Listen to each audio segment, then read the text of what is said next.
Did you know that the future of your entire cannabis crop depends on the power packed inside a single seed? Whether you're a seasoned cultivator or just beginning your journey, knowing the secrets behind cannabis seeds can transform your growing game. Stick around, because today, we're revealing how these tiny seeds shape your entire harvest. In this video, we're going deep into the world of cannabis seeds. We'll uncover the science of how seeds are formed, why genetic lineage matters, and the best ways to store and preserve your seeds for future success. We'll also share expert tips on labeling and cataloging your seeds to keep track of your breeding experiments. By the end, you'll be ready to unlock the full potential of your next crop. Let's get started. Every cannabis seed is like a tiny vault, storing all the information needed to grow a unique plant. But what exactly is inside these little wonders? Let's take a closer look. Cannabis seeds consist of three main parts: the seed coat, the endosperm, and the embryo. The seed coat acts as a protective shell, shielding the delicate embryo inside from physical damage, light, and moisture. It's tough but porous, allowing water to penetrate when conditions are right for germination. The endosperm is the seed's initial food supply, packed with nutrients that the embryo needs to sprout. It's like the lunchbox that the plant uses before it can start making its own food through photosynthesis. And finally, the embryo is the heart of the seed. It holds the cotyledons, or seed leaves, that will be the plant's first green parts when it emerges, and the radicle, the part that develops into the plant's first root. The genetic lineage of a seed traces back to its parent plants, determining every characteristic of the plant that will grow from it: height, flowering time, cannabinoid profile, and even its resilience against pests or diseases. Breeders select and cross plants to create new strains, preserving the traits they want, like the high CBD content of harlequin or the dense trichome-rich buds of gorilla glue. The genetic information in every seed is the culmination of these selections. Take the popular strain Girl Scout cookies, for instance. It's a cross between OG Kush and Durban Poison, blending the potent, euphoric effects of OG Kush with the sweet, earthy flavors of Durban Poison. Each GSC seed carries a balanced genetic mix of these traits, which breeders perfected over time. When you're selecting seeds, what traits matter most to you? Potency, flavor, or something else? Let us know in the comments. Once you've selected the perfect seeds, it's time for germination, one of the most critical stages of your plant's life cycle. If done right, it sets the foundation for a strong, healthy plant. Germination begins when the seed absorbs water, causing it to swell and crack open. As the water permeates the seed coat, it triggers enzymes that convert stored food in the endosperm into energy. This allows the radicle to break through the seed coat and emerge as the plant's first root. The taproot then anchors itself into the growing medium, giving way to the cotyledons, the first tiny leaves that appear. These leaves don't photosynthesize much yet, but they are crucial for supporting the seedling's initial growth. There are several methods to germinate cannabis seeds. One of the most popular is the paper towel method. Here's how it works.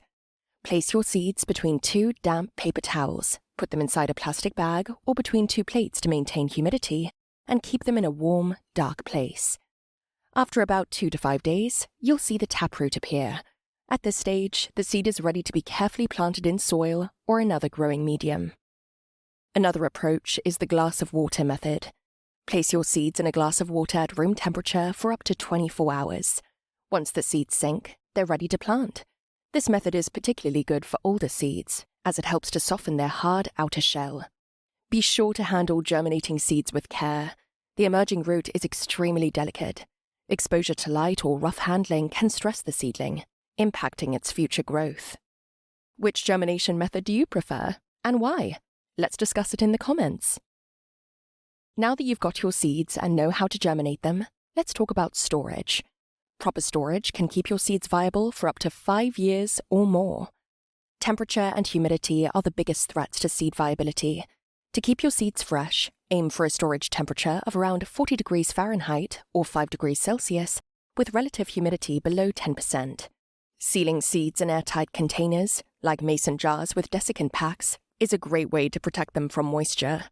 Many growers store their seeds in a refrigerator or even a dedicated wine cooler where the environment is controlled.